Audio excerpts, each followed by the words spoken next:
महायुतीच्या बैठकीतील inside story. मुख्यमंत्री देवेंद्र फडणवीस यांनी प्रमुख नेत्यांना चांगलीच वॉर्निंग दिली आहे। वारंवार सूचना देऊनही महायुतीतील पक्षांमध्ये स्थानिक स्तरावर सातत्याने धुसफूस सुरू असल्याने स्वतः मुख्यमंत्री देवेंद्र फडणवीस यांनी सर्व प्रमुख नेत्यांना सक्त ताकीद दिली आहे।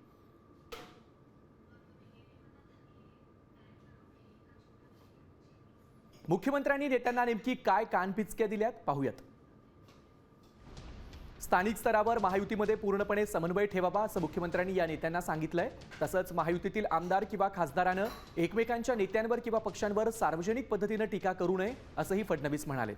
तसंच निधी वाटपावरून मतभेद झाल्यास सर्वप्रथम विभागीय आयुक्तांमार्फत तोडगा काढण्याचा प्रयत्न केला जाईल आणि विभागीय स्तरावर तोडगा न निघाल्यास समन्वय समितीच्या पातळीवर अंतिम निर्णय घेतला जाईल असंही फडणवीसांनी म्हटलंय।